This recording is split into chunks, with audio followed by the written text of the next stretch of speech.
The Peter Schiff Show. Last night, President Trump delivered what purported to be a State of the Union address, but really, Donald Trump talked about a lot of things, but he didn't really speak at all about the State of the Union. You know, Bernie Sanders, who recorded his own response, he didn't do the official Democratic response. That was done by Stacey Abrams. She was the woman who ran and lost governorship of Georgia in 2018. She was a Democratic candidate. I think the Democrats are grooming her probably to run for Senate in 2020, so they wanted to put her up on that stage and shine the spotlight on her. But Bernie Sanders delivered his own response on YouTube, and Bernie Sanders did a much better job of describing the problems in the U.S. economy that Donald Trump ignored when he gave his State of the Union address. I mean, he spoke a little bit about the economy. He said we were having an economic miracle here in the United States, that we were the envy of the world, that we were the hottest economy in the world, that everything was great, and theoretically the only thing that could screw it up is if the Democrats keep going after him with this ridiculous investigation, but everything is doing great, which of course is a bunch of nonsense. Bernie Sanders did a much better job of presenting the facts. I mean, he pointed out that maybe if Donald Trump is talking about his rich friends at Mar-a-Lago Country Club, for those guys, the economy is great. But for average Americans, the economy is lousy, and he, described some of the problems that Donald Trump overlooked or ignored when he gave his address. And this is going to be the problem for the Republicans in 2020 when they run for re-election, talking about how great the economy is. They don't have a chance. It's the Democrats that are going to be feeling the pain of the voters and coming up with their own solution. The problem is the solutions that Bernie Sanders are putting forth, socialism, aren't going to work. The reason that all of the problems that Bernie Sanders points out exists is because of big government. It's because we have too much government and not enough freedom. But Sanders wants to blame it on too much freedom rather than too much government. And his solution is, well, we need even less freedom and we need more government to solve the problems. But when Donald Trump pretends that everything is great, well, then the only person who's promising to solve the problems is going to be the Democrats. That's what got Trump elected in the first place, because he told the truth about how rotten the economy was, and he was the guy that was going to fix it. Meanwhile, the Democrats had to pretend everything was great because we just had 8 years of Obama. Well, there's no way Trump or any other Republican is going to run in 2020 on a platform of 4 more years that the economy is great. Because you could say the economy is great all you want, but the voters aren't going to feel that greatness. This whole thing is an illusion when it comes to the economy. I mean, Trump is trying to perpetuate the same false narrative that he pierced as a candidate in 2016, which is why he won. But, getting back to the State of the Union address that was delivered, I mean, probably what's even more important than what Trump said was what Trump did not say. And in fact, if you just listen to the State of the Union address, I mean, this could have been delivered by Barack Obama. I mean, this was not a conservative guy who's trying to shrink government and get government off our backs and cut regulations and balance budgets and pay down debt or anything like that. In fact, there wasn't a single mention in the entire speech, right, which ran well over an hour. Not once did the president mention the national debt. Not once. $22 trillion of debt. Not once did he mention the surging annual budget deficits and the increase in government spending. None of that was mentioned at all. Trump didn't talk about the growing entitlement problem, the problem with unfunded liabilities in Social Security and Medicare. These are the real issues that are confronting the economy, and they didn't even get mentioned. Right? Trump didn't mention any government agencies that he wanted to eliminate, any spending that he wanted to cut. Right? The only stuff Trump talked about when it came to government was spending more money. He talked about spending more money on the military. We're going to spend more money than anybody else on the military. Where are we going to get the money when we're broke and the debt is piling up? He even introduced the potential for a new American entitlement, brand new entitlement. I mean, we're already broke from the entitlements that we already have. And now the president wants to come up with another one. And first of all, this whole word entitlement, I don't even like the word. I mean, it got started with Social Security because people felt entitled to Social Security as opposed to welfare, which was originally called relief, right? Nobody felt entitled to that. In fact, when they first introduced it during the Depression, a lot of people didn't even want to accept it. I mean, they were embarrassed to accept it because they thought it was wrong to take the money, right? But Social Security was different because people were conned into believing that they were paying into a social insurance program, like any other kind of insurance policy. So because people were paying premiums and they were getting benefits, people thought they were entitled to the benefits because it was a return of their own premiums that they paid. Of course, all that was nonsense, but that's where the concept of entitlement was born. But of course, over the years, people feel entitled to things that they didn't earn, right? Your typical American today thinks he's entitled to a bunch of stuff simply because he was born. You're not. You're born with the inalienable rights to be left alone. That's it. When you come into this world, nobody owes you anything other than to leave you alone. That is the promise of America. And the American dream is that you're free to pursue your own happiness to the best of your ability without other people interfering with you. But that doesn't mean other people are obligated to give you a bunch of stuff. But now that's what entitlement means. And Donald Trump is now talking about a brand new entitlement that he wants to launch when we're broke. And that is the entitlement for nationwide paid family leave paid by the U.S. taxpayer. Meaning that I guess Trump is going to introduce some kind of legislation or help or encourage Congress to introduce it. And the Democrats, of course, would love it, where the U.S. government is going to pay for people to take leave from their work. Now, who knows how involved this is going to be? I mean, how much leave do you get? 1 week, 2 weeks, a month? I don't know. How much pay? Full pay? Half pay? What reasons do you need to give for the leave? I mean, is it just going to be pregnancy? But can it be taking care of a sick parent? Can it be taking care of a sick child? I mean, who knows how broad it's going to be? But if you create a situation where people can just claim that they have some type of family emergency and they need paid leave, they need to take a month or 2 months off of work with pay, everybody is going to line up to get that money. And so not only is the moral hazard going to make the cost of the program much bigger than what people think, just based on looking at how people act absent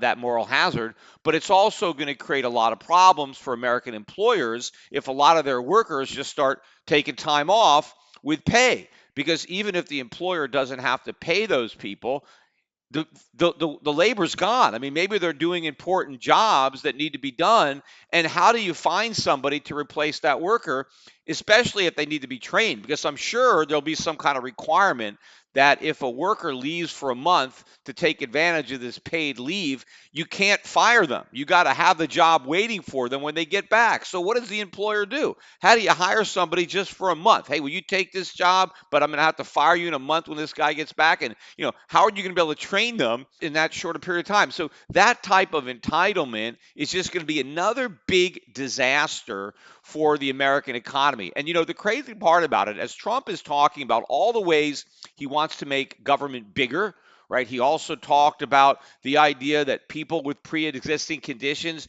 need to be able to buy insurance at the same price as healthy people. That, of course, requires a form of socialized medicine, because basically what the government is doing is telling healthy people, don't buy insurance. You're an idiot if you buy insurance. Just wait until you get sick. And if you get sick, then we got you covered. So insurance is a waste. So the only way you can have a situation like that is if government takes over healthcare and makes it some kind of a single payer program. That's basically what Trump is advocating without coming right out and saying it. So he's talking about that. All the things he wants to do. Infrastructure. He mentioned government spending more money on infrastructure program. So at the same time, he's talking about making government bigger, making government more intrusive, right? He then mentioned socialism because obviously socialism is becoming more popular on the left. And he says socialism will never come to America. Well, great. Well, it's already coming to America. It's already here, right? Socialism is just going to get bigger and bigger. But when you are leading the march down the road to socialism, which is what Donald Trump is doing in his State of the Union address by championing bigger government, more government. He is advocating socialist stuff at the same time that he's saying that we're not going to have socialism. And of course, by pretending that a lousy economy is great, by pretending that he solved all the problems that he was elected to solve but hasn't, he is simply making it that much easier for the socialists to win control of Congress and the White House in 2020. And in fact, I said this when the Democrats won the House of Representatives. What I said right away was that Trump was going to work with the Democrats on passing big increases in government spending. He was going to find common ground with the Democratic Congress, with the House, and get some, moderate Republicans, liberal Republicans to join with the Democrats to pass all sorts of new government spending programs, new entitlements. In fact, maybe the Democrats, to get a laundry list of stuff, will throw the president a bone and give him a few $1,000,000 for his wall, right, at the cost of hundreds of billions of more government spending on all these socialist programs that the president says that he is objecting to. And in fact, I think that the deficits are going to skyrocket this year. We're going to pass some huge increases in government spending.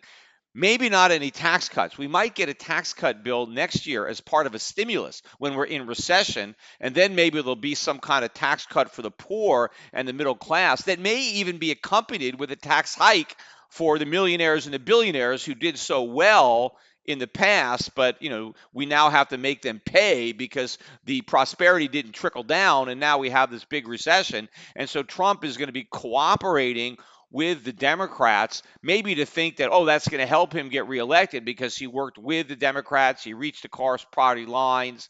Of course, that's not going to help him. The Democrats are not going to give him any credit for that when the election goes. I mean, they're going to blame him for all the problems, even if he joined with them in implementing some of their solutions, because they'll be able to say it was too little too late. We would have had even better solutions if we had a better president. And of course, it's the president's policies of tax cuts for the rich and deregulation that put us back in the ditch that Obama got us out of. So there's no way this is going to end well for the Republicans. And of course, that means there's no way it's going to end well for the country. And of course, the president was also pandering as best he could to women, honoring women, celebrating women. We have more women now in Congress than we've ever had. I think it's about the 100-year anniversary now of women's suffrage. The amendment that allowed women to vote, I think, was passed in 1920, but I think it was initially proposed in 1919.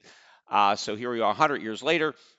We now have 102 women in Congress, right? And they're all wearing white, right, to commemorate, women's suffrage. But 102 Congress women, only 13 are Republican. So basically, 13% of the women in Congress are Republicans. And the president is talking about, how great it's been for America, what a great contribution women have made in American politics. Now, I believe that women have contributed quite a bit to our society. There are many of things that you can point to where women have made a very good contribution, certainly to the United States and America. But the one area where they haven't made a good contribution is politics. Right. And of course, if you are a socialist, if you believe in big government, right, well, then women have been great for America. Right. But if you don't, if you believe in individual liberty, in freedom, in the Constitution, in Republican government, if you believe in all this stuff, then women have been an absolute disaster for American politics. I mean, this is just a fact. Right. I mean, the initial drive, right, to get women to vote, because initially women weren't allowed to vote, right? Why? I mentioned this before on my podcast, because the framers of the Constitution were not interested in democracy. They didn't like democracy. They wanted good government. That was their goal. And they believed that the only way to get good government was to limit who could vote. That's why they had all kinds of restrictions on who could vote. And at the time, since most women didn't really have much real world experience, I mean, there were some, but in general, most women never really worked outside the home. They went from their father's home, their parents' home, to their husband's home. They didn't have as much formal education or any formal education at the time. So women were not as involved, and they didn't know enough about the issues. And the idea was, look, why should they vote, right? Because if they're going to vote, I mean, they might just vote for a guy because he's better looking than the other guy. And said they wanted more responsible voters because they wanted better government. That was the goal. Nobody cared about democracy. Sure, it's not democratic, but that wasn't the goal. Right? The goal was good government. How do you get good government? If we're going to have some elections, well, let's make sure the people who are voting are the most informed voters who really understand the issues and are not going to make irresponsible votes. And so women were not voting at the time. Now, clearly, if you were writing a constitution today and looking at the differences between men and women, you don't really see that big a difference because women are as likely now to work as men almost. And so they're as likely to go to college and so there wouldn't be the reason to make the distinction today like it was back then. But we had a wave of populism that kind of swept over the country around the end of the 19th century, right? And as a result of that, we made a lot of changes to the United States, Constitution to make the government more democratic, right? We basically chipped away at many of the protections that the founders had written into the Constitution, because really the only people who were elected, or the only representatives elected directly by people, was the House of Representatives. They were elected by the people. Senators, they were appointed by state legislatures, and the president and vice president were elected by the electors at the Electoral College. So the only direct voting was for the members of the House. And of course, the House was led by the Speaker of the House, who was then elected by the representatives, right? So the people didn't vote directly for the Speaker of the House, who was the third highest person, third in line for the White House. But the Speaker was not elected by the people. The Speaker was elected by the people's representatives. So it's a representative democracy. And the reason the senators had 6-year terms and they were staggered was in case there was some popular I don't know, something that became popular and swept over the nation, that it would not be able to capture any more than a third of the Senate, and the senators could resist whatever kind of populist movement came into the House of Representatives, and hopefully it would blow over, because they didn't want things to change. I mean, the Constitution was set up initially, and we had all this freedom and limited government. And so chances were, if there was any changes, it would be a change for the worse. So the idea was to preserve the status quo and to have a check against democracy. But as we had this populist wave of, oh, we need to be democratic, and even in when around World War I mean, Woodrow Wilson was saying, hey, we have to make the world safe for democracy. That's really the first time that we started talking about democracy, right, as opposed to Republican government, which is what we have. And of course, if you don't believe me, go check the Constitution. It says the United States shall guarantee to every state in the Union a Republican form of government. Recite the pledge allegiance to the flag of the United States of America and to the republic for which it stands. It's not a democracy. We weren't supposed to be a democracy, but we moved further in that direction with this populist movement. And between 1913 and 1920, 4 amendments to the Constitution were passed, starting with the income tax, ratified in 1913. It was proposed in 1909. That was part of the populist movement because the income tax was tax the rich, right? We're going to get rid of the tariffs that the middle class pay, and we're going to soak the rich with the income tax. Also, the popular election of senators, we changed that. So instead of the senators being appointed by the state legislature, they were going to be elected by the people, just like the House of Representatives, all part of that populist movement that swept the nation. And of course, women's suffrage got put in that, and women, that they got the vote in 1920, was proposed in 1919, but also in 1919 we passed prohibition. And the reason for prohibition was women voting, even though prohibition came in slightly before women's suffrage, the politicians of the day knew that women's suffrage was coming. It was a big movement. The women's temperance movement was leading the charge for prohibition, and a lot of the politicians of the day knew that women would soon have the vote. And since prohibition was so popular among women, right, that politicians didn't want to anger women. They wanted to get the support of women. And so as a result, they were in favor of prohibition, which was a complete disaster. But I don't think the prohibition ever would have been passed had women's suffrage not been on deck. I mean, if all these politicians had not tried to curry favor with women's groups and try to show their support for women by supporting, prohibition, then we never would have had that. So from the very beginning, right, the first entrance of women in politics really it gave us prohibition, which was a complete disaster, and they ultimately had to repeal the amendment because it was such a complete failure. But ever since then, I mean, women have in general been voting for more government, for bigger government. I mean, look at the gender gap in politics today. I mean, women, by and large, are voting Democrat. Now, does that mean all women? Of course not. We're just talking about averages in total, right? So America today is worse off because women have the vote. It's not better. I mean, if you want to say, okay, yes, it's good now today, everybody is equal, that women and men are treated equally, fine. I think they should be treated equally, but I don't think everybody should be voting. I think we should have other criteria to limit the suffrage other than sex. And I think there are probably ways that you could limit the suffrage so that it doesn't skew so much to people voting for socialism and big government. Because I don't believe in democracy. Certainly, if democracy leads to socialism, why the hell should I believe in it?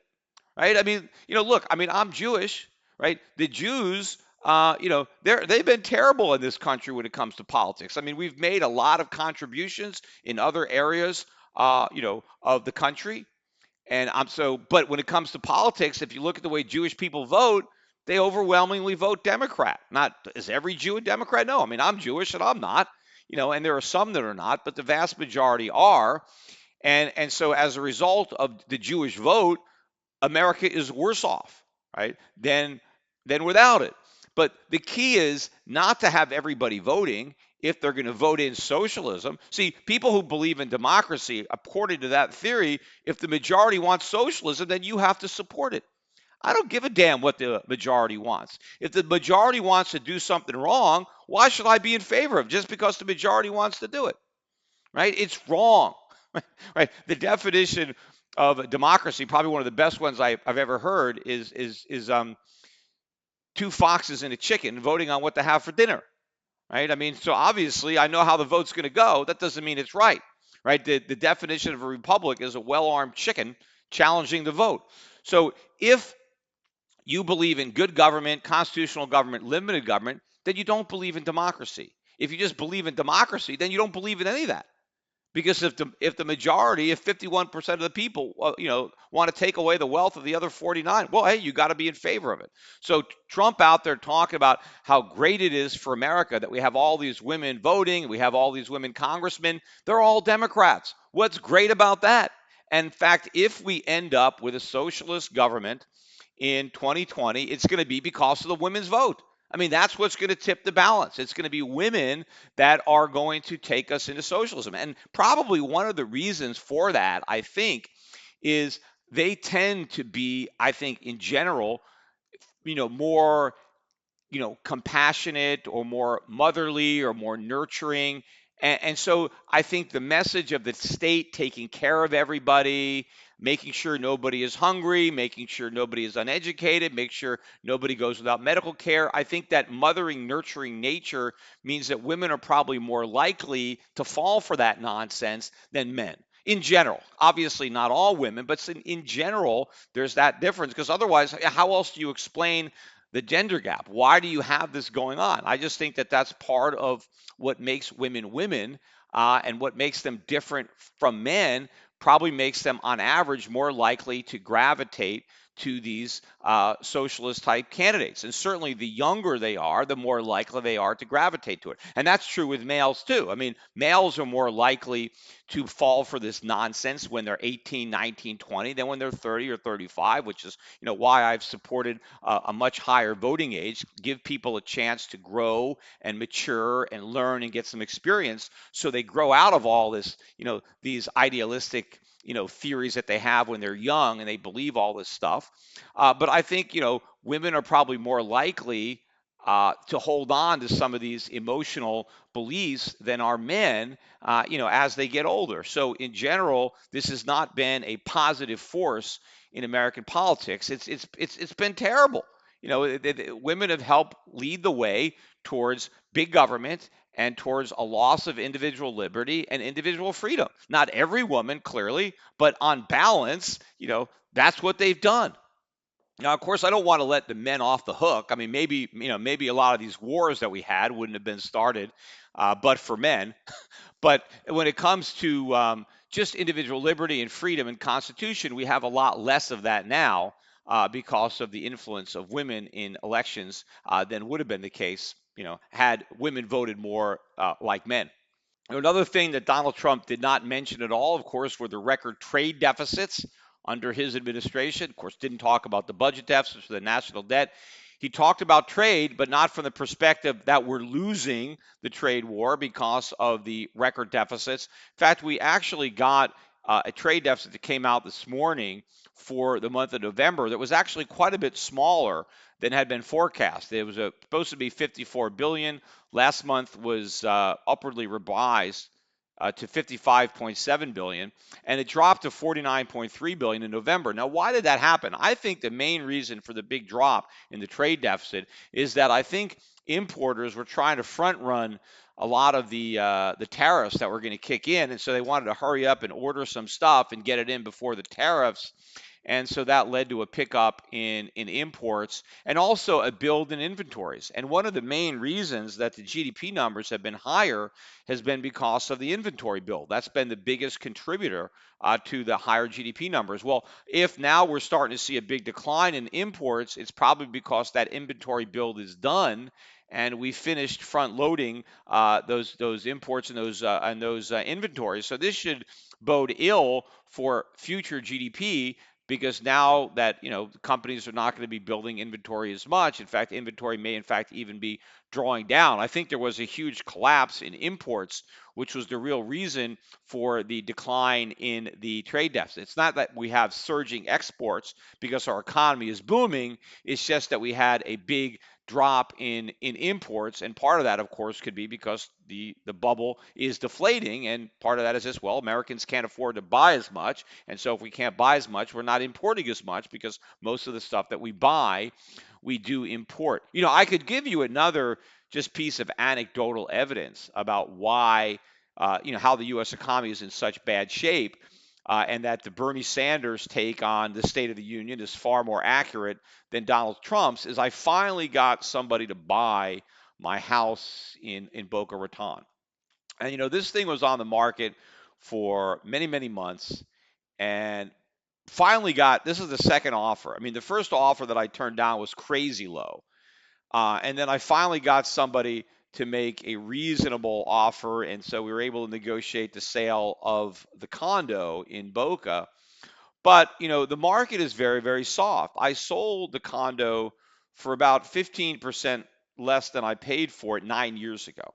But of course, during those 9 years, I spent a lot of money making the house, it's not a condo, a house, much nicer. So the house that I sold is far nicer than the one that I bought. I redid the floors, the kitchens, bathroom, the pool area, patio, painted it, the doors. I mean, it's a lot nicer, and I spent quite a bit of money relative to the value of the house. 100% of that was lost, right? I didn't recover one nickel of what I spent improving the property because I sold the property for less than I paid for it, and of course, it was very expensive to keep it over the years. But let's say all in, if you take what I paid for the property and what I spent on improving it and what I got when I sold it, and then you knock off the realtor's commissions, probably lost 40% on the property over 9 years. So clearly, again, everybody that thinks, oh, housing is such a great investment, all you have to do is buy a house. Clearly, that's not the case. And I bought this house in late 2009. So it wasn't the bottom of the busting of the bubble, but it wasn't clear. It wasn't anywhere near the top, right? The market had already lost quite a bit of value before I bought. It just lost a little bit of, it kept losing value after. But this particular house is in a country club, right? And so when I'm talking to the realtor about why I should accept this offer and why, I actually cut my price a couple of times, but she's trying to describe to me the market. Of course, obviously she wants me to say yes because she gets a commission if there's a sale. But she's trying to say, look, people don't want to live in country clubs anymore. It's very different than it was back when you bought. People like country clubs. And by country club, the house is on a golf course. So it's very pretty because the view is of a golf course. And in fact, we're right next to a water hole. So it's almost like being in front of a lake. It's very pretty sitting by the pool, or even from the living room, you look out and you see the pool, and behind the pool, you see the golf course and the big water. And, there's wild birds fly in there. It's pretty, and she's saying people don't want to live in those country clubs anymore, which doesn't make sense because country club living, especially for people who are retired, it's very easy. If you play golf, the golf course is right there, and there's a big clubhouse with restaurants, and it's very easy to go down there and get food whenever you want because it's very close, and they have all the tennis courts and the pickleball courts. It's a nice community, right? And to say that people don't want to live there doesn't make any sense. I mean, why wouldn't you want that? Why wouldn't you want all those amenities? So it's not about people not wanting to live in country clubs. They can't afford it. That's the problem. They can't afford the dues. They can't afford the maintenance. I mean, every year I own that place, the cost went up because it's so expensive to take care of the golf course, the cost of maintaining it. And you have a big staff. You have all the people that work there. They all have to be paid, right? Wages, healthcare benefits, all the people that work at the waiters and the chefs, and just all the people that work, at the golf course and at the tennis shop and all that stuff. These are people that have to be paid. And of course, electricity is going up, insurance costs are going up. So every year it gets more and more expensive for people to live in a country club. And they don't have the money because inflation is eroding away the value of their savings. Even though maybe they had some money in the stock market, they're getting nothing in the way of interest or dividends because rates have been so low. So it's not that people don't want to live on a golf course. They can't afford to live on a golf course. So the houses that are selling are houses that are no longer part of these big country clubs because they don't have all the overhead that Americans can no longer afford. And Donald Trump was talking about how this is a booming economy, how it's never been better, how the middle class has never been stronger. That is a bunch of nonsense. You can see now the huge decline in the standard of living just in the 9 years since I bought that house. People can't afford to live in these communities anymore. So the real estate prices are plunging because obviously the only way now that people would be willing to buy homes on a golf course is if they can get them super cheap. They have to get them cheap enough so that they can afford both the house and the payments that they have to pay. And of course, they have this mandatory you have to join the country club, and it's very expensive. Oh, and that's another loss that I had. When I first got in, I was able to buy my membership from the guy who sold me the house. So he was able to not only sell me his house, but his golf membership. And I don't know, a year or two, they changed that. And now when you sell your house, you get nothing. The new buyer has to buy the membership all over again. So they just strip that value away from you so that the club can get more and more revenue, because obviously the club wasn't getting the revenue if the homeowner was able to sell his membership to the new buyer. So they transferred the value from the homeowner to the club. But that's just a way for the club to try to keep up with the rising cost of maintaining the grounds and the golf course and all the things that are involved in keeping these clubs going. So that is just an example of the declining standard of living, and it's going to get a lot worse. In fact, It's a good thing I got out of this house now. I mean, I think the prices are going to keep on falling until they've one day maybe shut down the golf courses, or maybe they can make them public and let more people come in so they can try to get some extra revenue. But otherwise, they might have to start shutting this down, and maybe they could build more houses where the golf courses used to be. I don't know. But people want, or they don't want lower cost housing. They need it. They can no longer afford the amenities that they could afford in the past when we had a higher standard of living, because the economy continues to weaken under Trump. And the only reason it hasn't imploded is because we've been able to go deeper into debt. We've taken on more and more debt. We've been able to kick the can down the road. The State of the Union is a disaster. Yet listen to Trump talk about it. You think that, this is the roaring 20s, which of course didn't end very well, but this isn't even a boom. Bernie Sanders and people like him are going to pick up a lot of votes based on the Republicans trying to sell a bunch of nonsense to the voters when the voters are living in the real economy and they know it's not a miracle. And it's not just, the average voter too that's going to figure this out.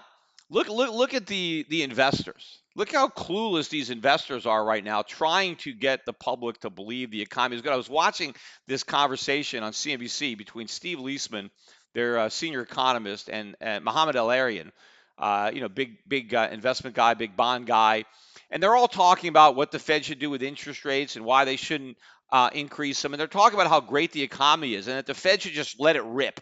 Like, hey, there's inflation isn't a danger. They don't have to slam on the brakes. Just let the economy rip. Everything is great.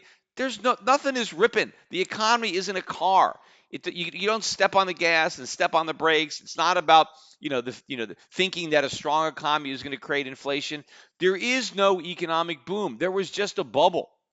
Yet none of these big investors can get this bubble. They're caught in the same nonsense as Donald Trump because their perspective is so small. They're just looking at the economy from their own vantage point of, benefiting from the bubble, right? They've been managing assets in a bubble. And so their management fees have gone up, they've made more money, and maybe they want to believe that this is a good economy, but the vast majority of people who are living in this economy and who are going to vote in the next election, what's going to resonate with them is what guys like Bernie Sanders are saying, and not what guys like Donald Trump or people on CNBC are saying. In fact, there was an op-ed that was in the New York Times a couple of days ago, written by Bernie Sanders and Chuck Schumer, basically calling for a bill, or I guess some legislation that they are going to introduce, that is aimed at making it more difficult for corporations to buy back their own stock. And of course, I haven't been a big fan of buybacks, but the reason that corporations are buying back so much stock is A, because the Fed has kept interest rates artificially low, which I was opposed to, and it's also the tax code, because this tax code favors capital gains over dividends. Now, not as much as it used to, because the capital gains tax rate is now the same as the dividend rate. So the advantage of the buyback is not as good as it once was. But of course, you know, a lot of people still prefer capital gains over dividend income, because capital gains, you could reduce that by capital losses. So if you lose money on one investment, you can use that to reduce your capital gains tax. You can't reduce the tax on dividends. So any income that you get in dividends, even if you have a capital loss, you can't offset it. But if you get a capital gain from a stock buyback and then you have a loss someplace else, you can offset it. So there is still a built-in advantage for people to get their income through capital gains than through dividends. And so the reason that we have so many buybacks is because of government policy, whether it's tax policy or monetary policy. So if you don't like the buybacks, go after that policy that's encouraging it. Don't try to say that corporations can't buy back stock, because that's not constitutional. That's not legal. That's not what the government is supposed to do. But of course, that's what they want to do. And so what their bill is going to propose is that in order for a corporation to buy back shares, or before it can do that, it needs to check off a bunch of boxes, because the government wants to make sure that before it rewards shareholders, it rewards employees and it rewards stakeholders. It wants the workers and the communities to be taken care of first, right? But the owners are at the bottom of the totem pole. And the article, the op-ed they wrote about a $15 minimum wage. They want to make sure that companies pay at least $15 an hour to every worker, that they provide every worker with at least 7 days of paid sick leave, that they offer decent pensions, whatever that is, more reliable health benefits, whatever they are. Anyway, whatever these guys want to come up with and concoct, they want to require corporations to do that before they can buy back stock. And then the article says, well, they may try to avoid this by just paying dividends. So they want to apply the same limitation to dividends, which is even worse.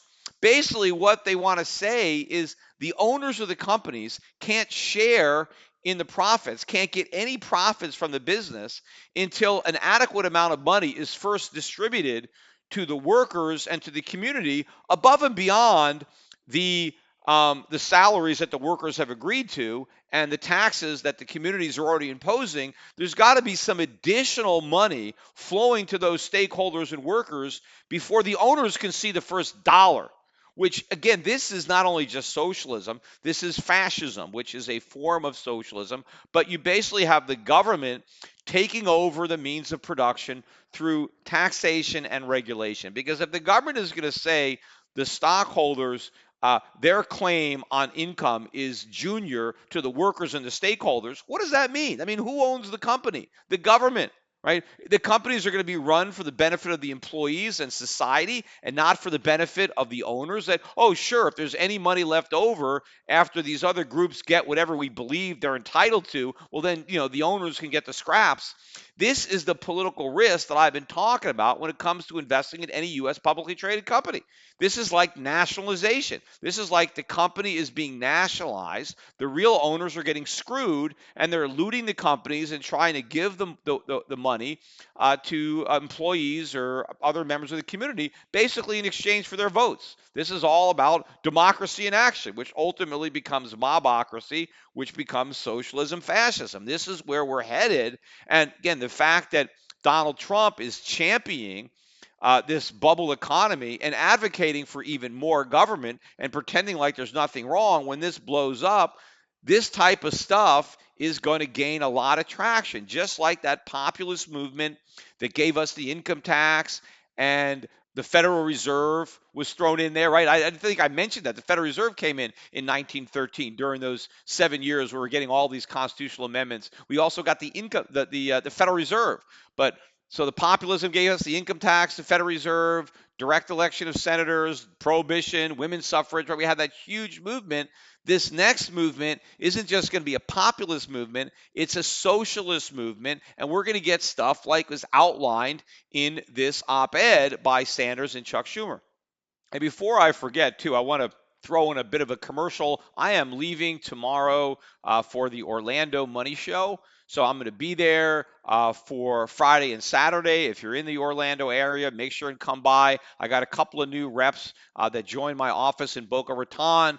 They're going to be up working the booth. If you're going to just go for one day, go for Friday, because I'm on a panel at 8 a.m. and my workshop's at 5 p.m., so it's a long day. It's free, but you just have to go to the Money Show website and sign up, and then you can pick up your free badge when you're there. I mentioned before, March 14th through the 24th, the Summit at Sea for my birthday. I'm going to turn 56 on March 23rd. If you want to celebrate with me, you should go to schiffbirthday.com and register to join us, the Real Estate Guys Summit at Sea. I mentioned on another podcast, how much I look forward to this event every year, not just because I really enjoy the Real Estate Guys and they do a great job of putting on this conference and this event, but because of the people that come, the summiteers. A lot of the people who are there are alumni. They've come many, many times over and over again. And so whenever I'm there, it's almost like a family reunion. I come back. There's a lot of people I haven't seen in a year. Again, I always have my wife, my kids with me, so we really have a good time, especially if you're a real estate investor. That is definitely something that you want to check it out. But even if you're not into real estate, there's stuff to learn on the cruise, and you'll have a great time. But go to schiffbirthday.com. Also, Valentine's Day coming up February 14th, a perfect time to buy your wife or your girlfriend some Monet jewelry. And of course, even if you're a gal, they have some stuff that you can buy for men. There's some, bracelets that men wear or cufflinks. It's a great Valentine's Day gift, Mine jewelry. Look, it's not the best way to buy gold, right? Because you are going to pay maybe a 20% markup. Although you could get some stuff for less markup. When you're on the website, you can actually see exactly how much gold you're getting and what the markup is for the design fee. So obviously, if you just want to buy a bunch of gold, then buying Mine jewelry is not the way to do it. Just go to Schiff Gold and buy some coins or some bars. But it is by far the best way to buy jewelry, because if you spend $1,000 and get $800 worth of gold, that's a lot better than spending $1,000 and getting $100 worth of gold or $200 worth of gold, which is what would be the case if you bought normal jewelry. So Mine.com is the way to go. They can ship stuff out in a couple of days. So I think if you get on there now, you can order yourself something, and it'll still arrive in plenty of time to give a Valentine's Day gift. And of course, if it's your wife, it's not only a gift for your wife, it's a gift for yourself, because it's not all, the money isn't gone, right? 80% of what you spent, you still have, even though your wife is wearing some lovely jewelry. If, you got gold. And if times really get bad, you can sell that gold, right? And even if times are good, if the price of gold really goes up, if she gets tired of wearing the jewelry, you can sell it and make a profit. So you can never do that with normal jewelry, but you can do it with Mine. Anyway, I want to finish up the podcast talking a little bit more about politics. First of all, I need to go back and correct a mistake that I made when I was talking about the alleged racially motivated assault of the actor Jesse Smollett, the black gay actor on Empire, who claimed he was assaulted in Chicago at about 2:30 in the morning.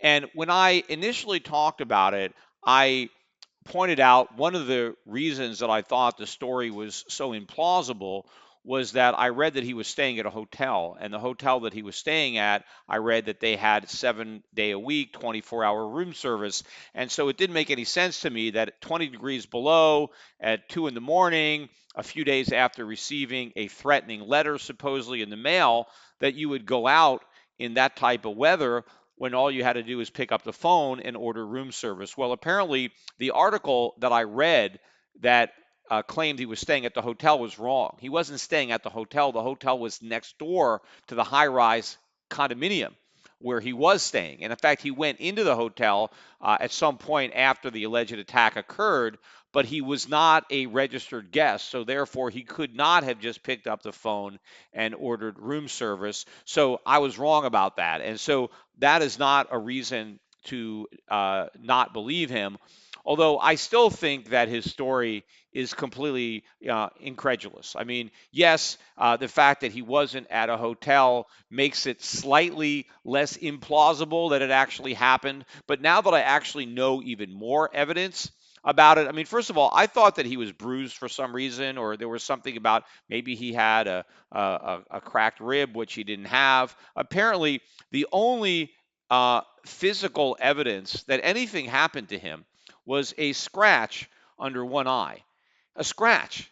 Now, I mean, I don't know how you would have gotten that scratch in a fight. I mean, I can't even imagine who he got in a fight with. I mean, if two big guys, assaulted him, he would have more than a scratch, like a fingernail scratch or something under one eye. So it really didn't look like he was the victim of much of anything with respect to that scratch. But also, when I first heard the story, I thought it was supposed to be the people that sent that letter. He gets this anonymous threatening letter, and then maybe the person who wrote that letter was somehow waiting outside in 20-degree weather, so they could see him and then throw the noose around his neck and pour bleach all over him, or whatever the liquid was that they poured, but probably bleach, right? Because they were trying to make him white, like turn him into somebody who was white.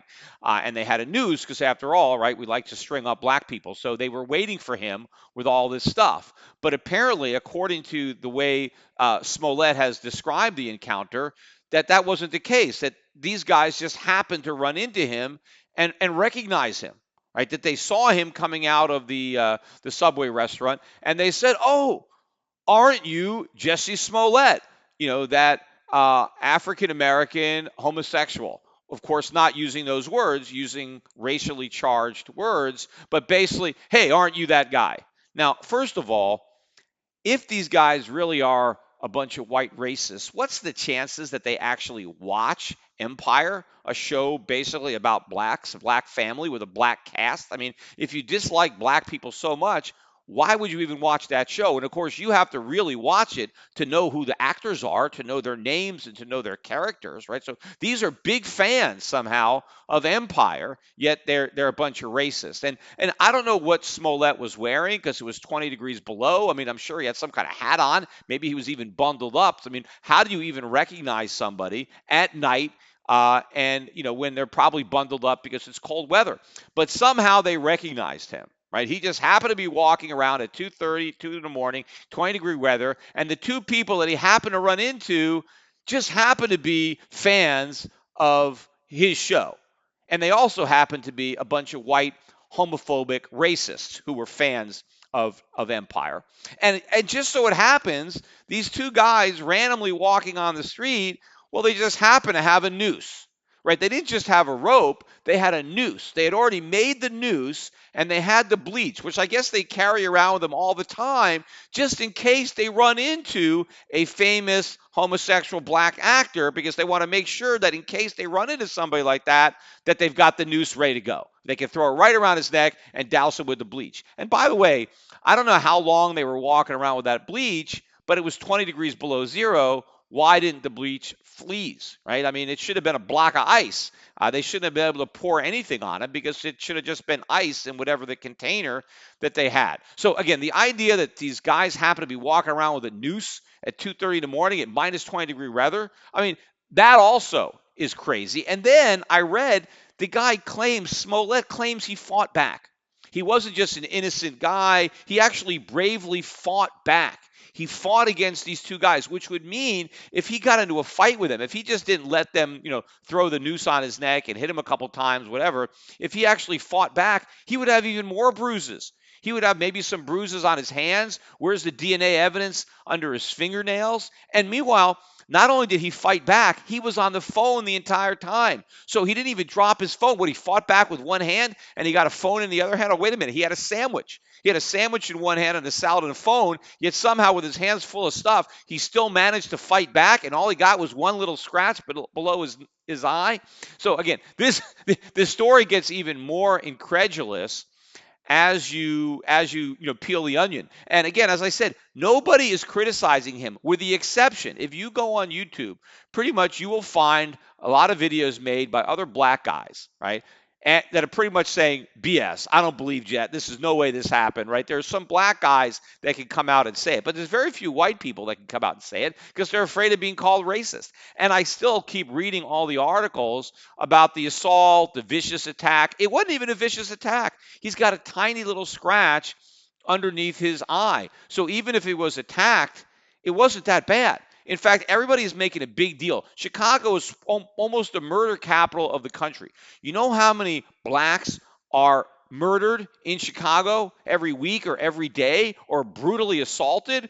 I mean, Smollett barely got scratched, right? We're making a big deal about this, like this is the biggest crime. There were 12 detectives that were assigned to this case where a guy gets a little scratch. What about people who got murdered?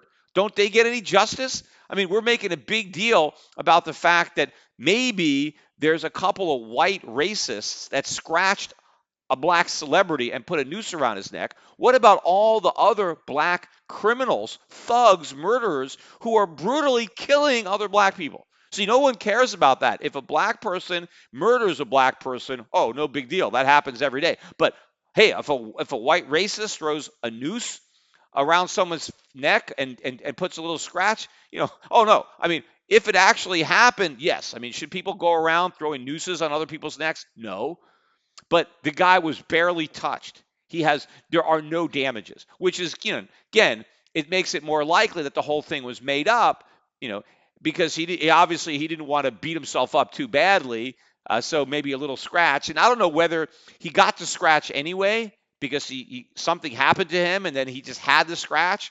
But it seems to me that if the whole thing was just made up from the letter to the assault, I bet that he, it was self-inflicted. He probably took something and scratched it under his eye, and that was it. Anyway, one final thing I wanted to talk about, another political, I guess, racially charged issue, has to do with Virginia Governor Ralph Northam. And this guy recently was elected governor. He's a Democrat. And if you haven't heard the controversy, somebody dug up an old picture of his medical school yearbook, I think about 1983. And in the page, the same page where he's pictured, there is another photograph of two individuals, one dressed as a Ku Klux Klansman, in a white, sheet type thing with a hood, and then there's a guy, a black guy, and it looks to be like it's a white person in blackface, is what it looks like. And so there's a photograph of them, and you can't really tell obviously who they are because one guy's got a hood and one guy is covered in black makeup, so you really don't know who they are. And the question is one of these two people, Virginia Governor Ralph Northam? Now, I think initially he may have implied that maybe it was him, or then he denied it was him, or how did that picture get there, or did he take the picture? Did he know about the picture, right? And everybody is saying, I don't think everybody is saying, but everybody in the media, right, is saying that, oh, this guy's got to resign because, he has this racist picture in his college yearbook. And I say, no, this is irrelevant. Right? And I think all the Republicans that are calling for him to resign, if they are, based on this photograph, are hypocrites if they defended Kavanaugh in his confirmation hearings because of, there were references to whatever was going on in his yearbook, right? They were trying to use a high school yearbook against Kavanaugh, and now you're going back, and yes, this is a college yearbook or it's a graduate school yearbook, and so the governor was a little bit older. Maybe Kavanaugh was 16 or 17, and the governor might have been 23, 24. But as far as I'm concerned, it's irrelevant, this picture. Now, because we don't know what the context in this picture was taken. I mean, I don't know if the governor was in it or not. Now, if he was in that picture, if he was one of those two people, I think he would remember. So, I mean, if he's lying about it, if he doesn't want to admit the truth, I mean, that is a problem, right? I think he should, say, hey, yeah, that was me, right? Yeah, I guess looking back at that, that really was inappropriate, right? I mean, maybe it was a Halloween costume. Maybe he and his buddy decided to go as a Halloween costume. Hey, let's go as a Klansman and a black guy. Maybe that's what they did. I mean, because I don't know. I mean, Halloween costumes a lot of times are inappropriate. A lot of times they're offensive. At least they were when I was younger. I mean, you would try to push the envelope with a Halloween costume. Adults are dressing up. It wasn't always just about trying to be scary. It was trying to do something that was out there, right? I mean, that's what a lot of people did when they dressed up for Halloween. Now, would this have been appropriate? Would this have been maybe over the line? I mean, I don't know. It depends on how other people who might have been at the party reacted to these costumes. I mean, clearly, whoever put it in the yearbook didn't think it was that big of a deal. I mean, he was not the editor of that yearbook. I mean, he claims he didn't even see the yearbook, which maybe he didn't. I mean, I've never seen my college yearbook. I don't even know if it exists. I mean, I had a copy of my high school yearbook, but I didn't have any role in putting it together. I mean, I don't know how much role he had in even selecting the pictures or what pictures went on his page, but somebody had to edit that yearbook. I mean, if he submitted a picture of himself naked, I don't think they would have put it in the yearbook. So somebody has to look over the pictures and they have to approve it. And the picture has been there. I mean, I'm sure people looked at the yearbook. What happened back then? I mean, were people offended? Were people outraged? I mean, were there any black students in this medical school? I'm sure there were. I mean, what were they? How did they feel about it at the time? I mean, I doubt it was that big a deal. I mean, times have changed. I mean, yes, the Klan, I mean, nobody looked favorably on the KKK, but they didn't have all this, animosity about blackface. I mean, I didn't hear about somehow blacks, being so offended by a white person in black makeup. This is new. I mean, I didn't hear about this stuff in the early 80s. Now, apparently, this guy actually said, well, that wasn't me. I didn't put on blackface for this photo, but I just so happened to have done it, right? I did a Michael Jackson impersonation. I was in a dance contest and I was doing the moonwalk and I was dressing up as Michael Jackson.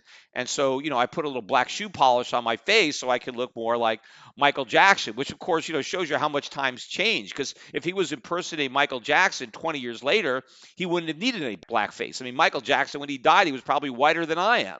I mean, probably if a black guy wanted to impersonate Michael Jackson, he would have to put white shoe polish on his face to look more like Michael Jackson. But somehow he had put some black makeup on his face at that time, and he could do the moonwalk. But he wasn't the guy in this particular photograph. But if it was him, who cares, right? I mean, if it was a photograph of a guy dressed like Adolf Hitler or some other Nazi, and standing next to him was a Jew dressed in concentration camp garb, with a Star of David yellow on his, on his chest, would I be making a big deal about it? Oh, you're anti-Semitic. You should step down because there's a picture of you with Adolf Hitler, and no, I wouldn't care. Now I don't think anybody today would have a Halloween costume like that. I mean, you'd be a complete fool if you're going to go as a Ku Klux Klan guy and a black guy today with the intolerance that we have today on the left for that kind of humor, right? Back then in the early 80s, it was okay.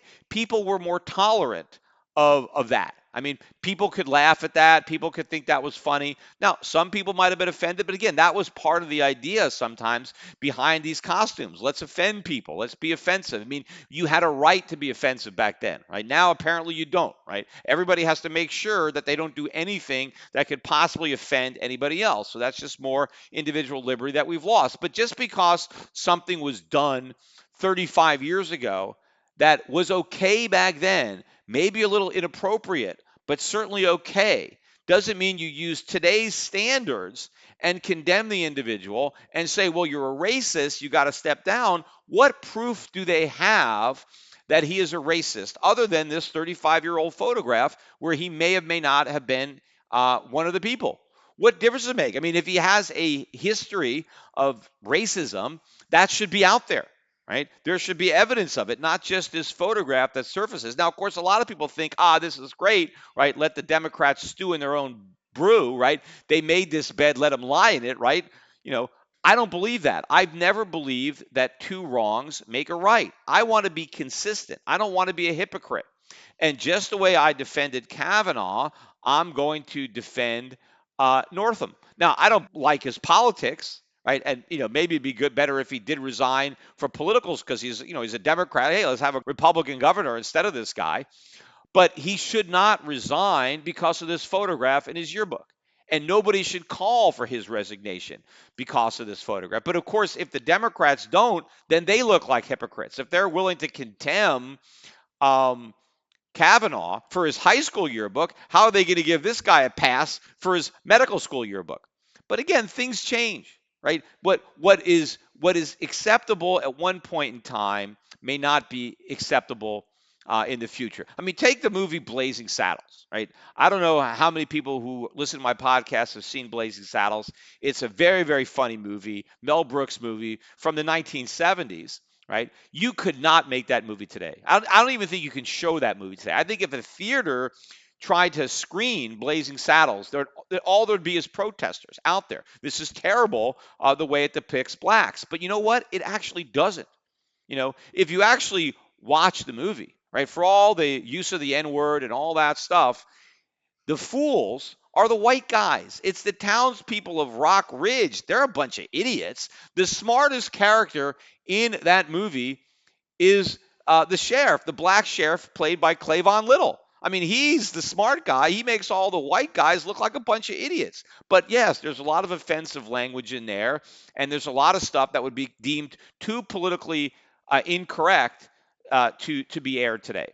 But the movie was made. It wasn't bad. I'm sure there were black people in the theater who were laughing at this movie and were not offended by it.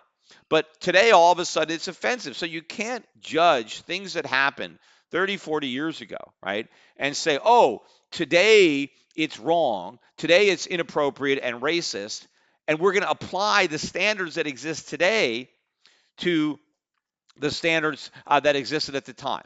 And again, just being willing just to throw this guy under the bus just because his picture is near this other picture. And you have no idea how those two pictures came to be in proximity to one another, whether or not he had any role in selecting the picture or putting the yearbook together. So you don't even know. But even if he did, even if he said, hi, this was a really great memory. I had a great time at this Halloween party. This was a blast.